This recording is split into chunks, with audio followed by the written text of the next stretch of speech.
할렐루야. 주님의 평화가 여러분들과 함께하길 바랍니다. 우리 옆 사람들과 한번 인사 나눠보실까요? 건강하십시다. 이렇게 인사 나눠보시겠습니다. 건강하십시다.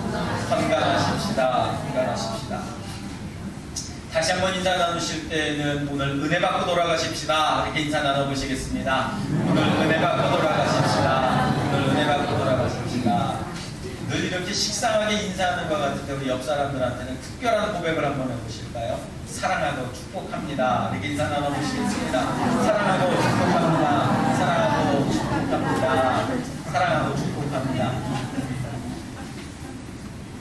이 한국 대학생 선교회라고 하는 그런 대학교 안에 선교단체가 있습니다. 그것을 일컬어서 CCC라고 이야기를 하는데, 거기 이제 선교단체에 들어가게 해서 이제 선교 훈련을 받게 되면 전도하는 방법을 배우게 됩니다. 그 전도하는 방법 중에 한 가지가 이제 사형리 전도 방법이라고 얘기를 하는데, 이 사형리라고 하는 그 이론이 뭐냐 하면은, 세상에는 자연의 법칙이 있는데 하나님과 사람과의 사이에도 영적인 이치가 있다라고 하는 그런 이론입니다.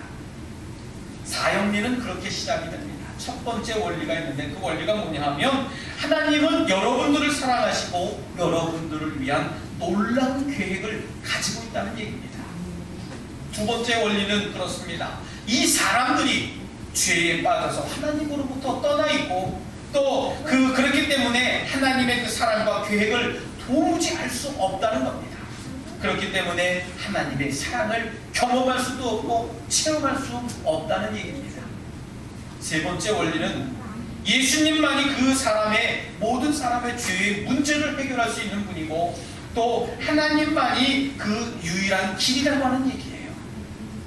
그래서 당신은 그를 통해서 당신에 대한 하나님의 사랑과 계획을 알게 하시고, 또 그 계획을 체험하게 만드시는 것이 세 번째 원리라는 겁니다. 마지막 네 번째 원리는, 우리는 개인적으로 예수 그리스도를 나의 구주, 나의 하나님이라고 영접해야 하고, 또 그렇게 된다면 우리는 각 사람에 대한 하나님의 사랑과 계획하심을 경험하고 체험하게 된다라고 하는 원리입니다. 오늘 이 바로 사형리에 대해서 잠시 얘기를 드리고, 제일 첫 번째 원리인 우리를 위한 놀라운 계획, 그 계획에 대해서 잠시 은혜를 나눠보려고 합니다. 사랑하는 성도 여러분, 하나님이 우리를 향한 계획이 있음을 여러분들 확신하십니까? 여러분들 어떤 분들은 그렇게 질문을 하면 그렇게 대답하실지 모릅니다. 아니 목사님, 사실 이 말은 처음부터 내가 듣고 내가 머리로는 알고 마음속으로는 이미 알고 있습니다. 근데 아직 잘 모르겠어요. 나같이 병들고 나같이 나이도 많은 사람들에게 하나님이 계획을 하셨다니요? 나는 도대체 이해가 될 수 없습니다. 그렇게 생각하시는 분들도 계시겠습니다만은, 사랑하는 성도 여러분, 저는 확신을 갖고 있습니다. 하나님의 자녀로 부른 모든 성도들은요, 하나님의 놀라운 계획 안에 있다는 사실을 여러분들 기억하시길 바랍니다. 여러분들 예수님을 나의 주인으로 시인하고 믿고 있는 우리 성도라면요, 반드시 경험하고 이루어 나가야 할 무엇이 있다는 거예요. 우리는 그것을 사명이라고 혹은 소명이라고도 이야기를 합니다. 우리는 하나님의 계획 안에서 살아가는 성도들이라는 겁니다.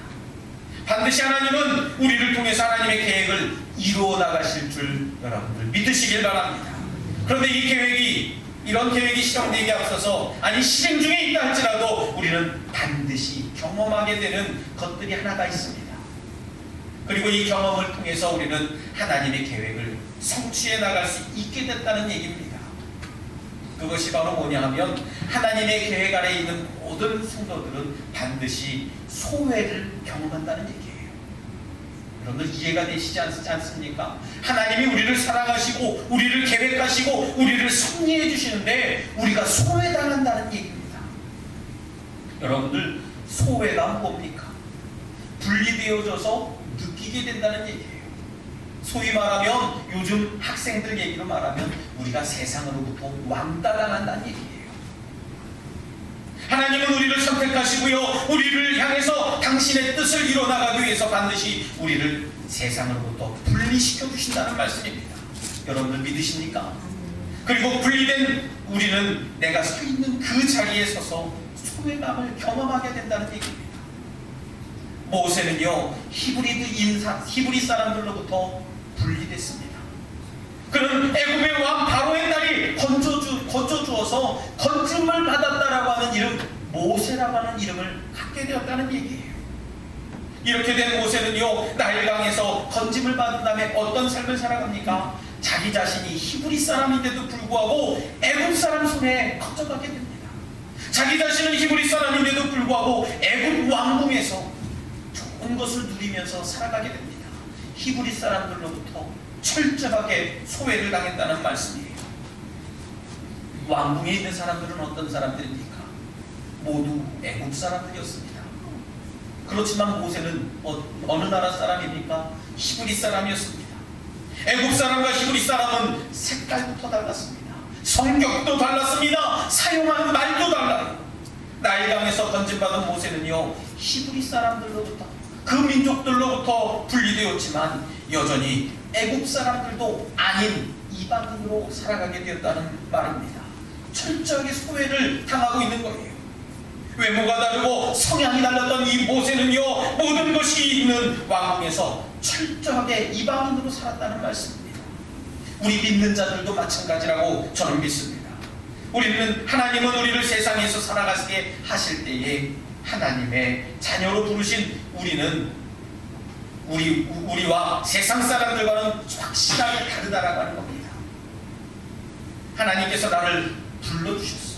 하나님께서 나를 사용하시기 위해서 나의 이름을 불러주셨어라고 대답하고 이런 경험을 하고 있다면요, 하나님께서 우리를 선택하셨다라고 하는 그 믿음의 확증이 내 마음에 있다는 말씀입니다. 왜냐하면 하나님의 사람들은 한 사람도 빠짐없이 이 세상과 구별되는 삶을 살게 하셨습니다. 세상으로부터 소외감을 겪게 하셨기 때문에 그래요. 그런데 만일 우리의 삶이 세상과 별반 다르지 않다면요, 세상 사람들은 우리를 손가락질하기 시작합니다. 그때 비로소 얘기를 합니다. 야, 믿는 것들은 다 그러냐? 우리는 우리 자신의 삶을 되돌아봐야 됩니다. 우리의 정체성을 지금 다시 재정립해야 됩니다. 내가 세상에 속한 사람인지 아니면 내가 하늘에 속한 사람인지 여러분들 분별할 수 있어야 됩니다. 하나님께로부터 온 자들이기 때문에 세상과 철저하게 구별되는 삶을 살아야 됩니다. 우리가 이 사실을 간과하고 있었기 때문에 그동안 행동하지 않았어요. 세상 사람들로부터만 인정받으려고 애를 썼습니다. 우리는 하나님께만 인정받으면 되는 것인 줄 여러분들 믿으시길 바랍니다. 세상 사람들 이목은 중요하지 않습니다. 세상 사람들이 나에게 뭐라고 평하든 여러분들 중요하지 않아요. 단지 하나님께 내가 잘했다 칭찬받고 하나님께 인정받는다면 세상 사람들은 우리들로 하여금 저 사람은 믿음의 사람이구나 라고 인정할 수 있다는 말씀입니다. 세상으로부터 구별되어서 살아가는 것이 어떻게 보면 불안하고 불편한 그런 마음이 들 수 있어요. 하지만 사랑하는 성도 여러분, 세상과의 분리를 경험할 때 우리는 세상으로부터 만족함을 얻을 수는 없지만 하나님 안에 온전케 될 수 있는 것인 줄 믿으시길 바랍니다. 하나님을 믿는다면요, 우리는 우리 자신이 누구인지 분명하고 정확하게 알아야 됩니다. 우리는 하나님의 자녀라고 얘기를 합니다. 그래서 하나님을 뭐라고 부릅니까? 하나님 아버지라고 불러요. 하나님으로부터 부름받은 자들이기 때문에 우리는 세상으로부터 부름받은 사람이 아니라는 얘기입니다. 마치 모세가 애굽의 왕궁에서 살아가고 있지만 그 몸속에는 뭐가 흐릅니까? 히브리 사람의 피가 흐릅니다. 결국 히브리임을 깨닫고 결단해서 히브리 사람들, 이스라엘 백성들을 출애굽시킬 수 있었던 것은 자기 자신의 정체성을 깨닫게 된 다음부터라는 얘기예요. 비록 그 순간은 분리되고 소외감을 얻고 또 그 시간에는 사람들로부터 격리되는 느낌을 받고 살아가지만 결국에는 어떻습니까? 하나님의 계획하심에 동참하게 되었다는 사실에 우리는 주목해야 된다는 말씀입니다. 사랑하는 성도 여러분, 지금 여러분들이 서 계신 자리가, 지금 나의 그 환경과 처지가 세상과 분리되고 또 세상으로부터 소외감을 느끼고 있다면요, 지금 우리는 하나님의 계획하심 아래, 그 하나님의 섭리 아래 동참하고 있다라고 하는 사실을 여러분들 기억하시길 바랍니다. 지금 외롭다고 생각하고 지금 외롭다고 느껴질 때에 세상과 짝하지 마시길 다시 한번 주님의 이름으로 부탁드립니다. 여러분들 지금 잠시 힘든 건요, 잠시뿐이에요. 답답한 거는요, 잠시뿐이라는 말씀입니다. 지금 힘들고 외롭다는 것은요, 내가 지금 하나님의 자녀라고 하는 것입니다. 하나님께서 나를 부르시고 계시고 있고, 또 하나님의 계획하심에 동참해서 놀라운 계획에 여러분들 주인공이 될 수 있다는 사실을 다시 한번 믿으시길 바랍니다. 혹시 여러분들은 신앙인으로 살아가면서 불만 없으십니까? 이렇게 여러분들 물으시면, 아니 목사님 왜 불만이 없습니까? 우리 교회는 왜 이 모양입니까? 도시에는 시설도 좋아요. 도시에 가면은 쉴 공간도 있고요. 도시에는 식당도 좋고 카페도 있고 차 마실 곳도 많이 있어요. 이런저런 프로그램도 있어서 신앙생활에 유익을 가져다주는 일들이 많이 있는데, 우리 교회는 그런 쉴 곳도 없는 영 그렇습니다. 네, 그런 불만 이해합니다. 제가 말씀드리고 싶은 불만은 그런 불만이 아니라는 말씀입니다. 이런 건 충분히 극복할 수 있고요, 이런 마음은 내가 품은 마음이 헌신하는 마음으로 바뀌어지면 충분히 바뀌어질 수 있다는 얘기입니다. 문제는 헌신하기를 원하지 않기 때문에 불만과 불평이 있다는 말씀입니다. 제가 말씀드리고 싶은 그 불만은요, 거룩한 불만이에요. 모세는 나일강에서 건짐을 받았습니다. 애굽에서 나와서 애굽 왕궁에서, 그리고 바로의 딸의 자식으로 살아가게 되었습니다. 왕자로 살았다는 말씀이에요. 그 부족함이 없이 살았습니다. 그런데 그는 거룩한 불만에 쌓이게 됩니다. 히브리 사람들이 다툴 때에 간섭할 이유가 없었어요. 그를 쳐죽일 이유가 절대 없었음에도 불구하고 그 마음속에는 거룩한 불만이 있기 시작했습니다. 다 가진 자가 못 가진 자들을 이해하려고 애쓸 필요도 없었음에도 불구하고, 그냥 왕자로 살아가면 편하게 그냥 순리대로 살아갈 수 있는데도 불구하고 모세는 어떻게 살았습니까? 거룩한 불만을 품기 시작했습니다. 결국에 모세가 모든 가진 것을 내려놓고, 하나님 앞에 내려놓고 왕궁에서 나오게 됩니다.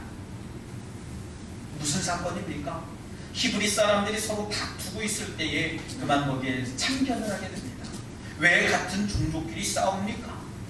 그렇게 묻자 어제 있었던 일들을 그 히브리 사람들이 다 이야기를 하는 겁니다. 애굽 사람을 때려 죽였거든요. 야, 어제는 네가 애굽 사람을 때려 죽이더니 오늘은 네가 우리를 죽이려고 하는구나, 이야기를 합니다. 모세가 깨닫습니다. 아무도 못 봤을 거라고 자기는 생각했는데 이미 누군가가 봤다는 얘기예요. 누군가가 내 일을 알고 있다는 얘기입니다. 그 모든 것을 내려놓고 어디로 도망갑니까? 미디안 광야로 도망을 가게 됩니다. 40년 동안 그 광야에서 애쓰고 수고해야만 됐습니다. 거룩한 불만을 품었기 때문에 40년 동안 고생하게 되었습니다. 가진 것을 모두 잃어버렸다는 말씀입니다. 하지만 사랑하는 성도 여러분, 여기에 하나님의 섭리와 계획하심이 있다는 말씀을 기억하시길 바랍니다. 이런 거룩한 불만이 있었기 때문에 모세를 통해서 이스라엘 백성들이 출애굽을 할 수 있었던 기회가 되었다는 말씀이에요. 40년 동안 고생을 하면서 그들은, 이 모세는 다듬어지고 또 그 마음속에 모든 것을 훈련받을 수 있었다는 말씀입니다. 거룩한 불만도 없이 그냥 바로 출애굽을 했다면 40년 동안 광야에서 지나게 될 때에 아무런 대처 방법이 없었을 겁니다. 아마 인간적으로는 할 수 있었을 몰라도 하나님과의 영적인 관계가 무너졌다는 말씀입니다. 이스라엘 백성들을 이끌고 출애굽을 한 모세는요, 40년 동안 광야 생활을 상상하지도 못했을 겁니다. 그래서 그들은 자신들에게 필요한 최소한의 물건만 가지고 출애굽을 하게 됩니다. 성경은 이런 상황을 이렇게 얘기를 합니다. 3일 동안 물을 마시지 못했다고 얘기를 했습니다. 금방 가나안에 들어갈 것이라고 생각했어요. 저 홍해바다만 건너면 가나안 땅이 있을 것이라고 그들은 생각을 했습니다. 홍해바다고 기적적으로 열려져서 그들은 신이 나서 건넜습니다. 야, 이제 우리 살았어. 이제 우리 가나안 땅에 들어가서 행복한 삶을 살면 돼. 그렇게 외쳤지만 그들이 문제를 겪게 됩니다. 어떤 문제입니까? 마실 물이 없었다는 얘기예요. 물을 마셔봐도 자꾸 쓴물만 되었다는 얘기입니다. 모세의 거룩한 불만으로 시작된 이 출애굽이 어떻습니까? 순조롭게 된 게 아니에요. 점점 불안해지기도 했고요. 점점 그 이스라엘 백성들로 하여금 불만과 불평만 쌓이게 되었다는 말씀입니다. 이스라엘 백성들에게 필요한 게 무엇입니까? 그들에게 돈이 지금 필요한 게 아니었습니다. 명예가 필요한 게 아니었습니다. 그들에게 지금 당장에 필요한 것은 물이었습니다. 그런데 마침 우물을 발견하게 되지요. 물을 마시려고 250만 명이나 모여들었습니다. 근데 그 물이 어땠다고요? 썼다고 얘기를 합니다. 써서 마시지 못했다고 얘기를 합니다. 우여곡절 끝에 출애굽을 해서 그 우물을 찾았더니 그만 우물물이 썼다고 얘기를 합니다. 우리의 신앙생활을 하면서 힘들게 어렵게 이곳까지 나왔지만 이젠 다 배웠다고 생각을 했는데, 여러분들 내 앞에 놓여져 있는 여러 가지 난간의 일들로 인해서 좌절하고 낙심하는 일들이 얼마나 많이 있었습니까? 여러분들 그 순간 우리의 심정이 어떻습니까? 모세는 그 순간 어떻게 했습니까? 오늘 성경의 인물을 통해서 나를 향한 하나님의 계획하심을 알아보길 원하고, 특별히 이 모세가 그렇게 어려운 환경 속에서, 어려운 상황 속에서 힘들고 난망하고 주저앉고 싶을 때에 어떻게 했는지를 한번 바라보시길 바랍니다. 모세는 그 순간에 어떻게 했습니까? 하나님 하면 하나님을 부르짖었다고 성경은 이야기하고 있습니다. 사랑하는 성도 여러분, 여러분들의 삶 속에서도 이런 경험들이 아마 많았으리라 생각됩니다. 여러분들 그때 어떻게 했습니까? 하나님께 부르짖으시길 주님의 이름으로 축원합니다. 그렇게 하면 오늘 본문의 말씀처럼 하나님께서는 한 나무를 가르쳐 주셔서 그 나무를 우리들에게 보여주시리라 분명히 믿습니다. 이것이 바로 하나님께서 우리를 향하신 특별한 계획하심이라고 하는 사실입니다. 하나님께서 나를 사랑하시고 나를 향한 당신의 계획을 실현시키기 위해서 하나님께서 그 길을 보여주셨다는 말씀입니다. 그 나무가 무슨 나무입니까? 바로 갈보리의 나무라는 얘기예요. 그 갈보리 나무를 우물에 던졌더니 쓴물이 변해서 단물로 바뀌었다는 얘기입니다. 3일 동안 물을 마시지 못했던 그들에게 어떤 겁니까? 생명수가 터져나왔다는 얘기예요. 한두 사람 먹고 마실 것이 아니라는 얘기입니다. 250만 명이 마실 물이 터져나왔다는 얘기예요. 우리 하나님은 우리가 당신께 부르짖으면 반드시 보여주시는 분이라는 사실을 믿으시길 바랍니다. 하나님이 보여주신 그 나무는 그 자리에, 그 현장에 그대로 있었습니다. 문제는 우리가 그 나무를 미처 발견하지 못했다는 얘기예요. 발견하지 못했고 지금까지 깨닫지 못했기 때문에 이 시간까지도 알지 못한다는 얘기입니다. 사랑하는 성도 여러분, 하나님께서 우리를 향한 그 계획하심을 경험하고 싶지 않으십니까? 그렇게 경험하길 원하고 체험하길 원하신다면 앞서 이야기한 이 삶을 살아가야지 됩니다. 어떤 삶입니까? 세상으로부터 철저하게 소외를 경험하는 삶입니다. 그리고 세상 사람들로부터 인정받으려고 애쓰는 삶이 아니라는 얘기예요. 하나님으로부터 인정만 받으면 된다는 얘기입니다. 이것이 바로 우리의 정체성이 되어야지 됩니다. 그리고 어떤 마음을 품어야 됩니까? 거룩한 불만을 품어야지 됩니다. 비록 이 일로 어려운 일을 겪게 된다 할지라도 하나님께서는 이미 당신의 계획하심 속에 나를 끌고 가고 계십니다. 내가 그 계획하심 속에 들어있구나 라고 하는 그런 마음을 가지시길 바랍니다. 그리고 항상 그 자리에 있던 그 갈보리 나무를 우리에게 보여주신다는 말씀입니다. 우리가 부르짖고 간구할 때 말입니다. 그냥 가만히 있는데 보여주시는 게 아니에요. 우리가 하나님을 부르짖을 때에 하나님 우리에게 그 역사를 보여주신다는 말씀입니다. 예수님께서 바로 우리의 이런 삶을 살도록 십자가에 달려 죽으셨다는 말씀입니다. 우리에게 생수를 허락하시기 위해서 갈보리 언덕에서 당신의 몸을 내어 던지셨다는 말씀이에요. 사랑하는 성도 여러분, 지금 외롭다고 걱정하지 마시길 바랍니다. 지금 하는 일이 힘들고 두렵다고 어렵다고 좌절하고 낭망하지 마시길 바랍니다. 내 뜻대로 안 된다고 여러분들 주저앉지 마세요. 지금은 바로 나일강에서 건진받은 그 어린 모세와 같은 시라는 얘기예요. 지금은 바로 거룩한 불만을 품고 광야에서 40년간 훈련받고 있는 시기라고 여러분들 기억하시길 바랍니다. 그리고 이 시기를 지나면 반드시 가나안 땅에 들어갈 수 있다는 믿음입니다. 가나안 땅에 들어갈 수 있게 되는 자가 바로 저와 여러분들이라는 말씀입니다. 믿음을 지키고 하나님만을 바라보며 세상에 나간다면 우리는 그렇게 될 수 있는 줄 여러분들 믿으시기를 다시 한번 주님의 거룩하신 이름으로 축원합니다. 이 시간 함께 결단의 기도를 드릴 때 하나님, 나를 향하신 하나님의 계획하심을 믿길 원합니다. 그 계획에 이제 내가 동참하겠습니다. 주님, 나를 이끌어 주시옵소서. 주님, 나의 마음을 치료하여 주시옵소서라고 이 시간 입술을 열어 마음을 모아 잠시 결단의 기도를 드리겠습니다. 할렐루야. 사랑과 내가 충만하신 하나님 감사합니다. 내게 믿음을 더하여 주시옵소서. 하나님, 나를 향한 하나님의 계획하심을 알게 하여 주시옵시고 하나님의 너무 위대하심을 내 영혼이 찬양할 수 있도록, 내 영혼이 하나님만 바라볼 수 있도록 인도하여 주시옵소서. 세상에 수많은 사람들이 있지만 그 사람들보다도 하나님께 인정받는 삶 살아갈 수 있도록 인도하여 주시옵소서. 하나님 말씀해 주시옵소서. 전능하신 하나님 아버지 감사합니다. 오늘 우리에게 찾아오셔서 주신 말씀을 마음판에 담고 기억하여 결단하길 원합니다. 하나님의 계획하심에 저희의 삶을 집중하게 하시고 내 삶이 하나님의 계획하심 속에 있음을 깨달아 알게 하여 주시옵소서. 저희들이 그 계획하심에 동참하길 원합니다.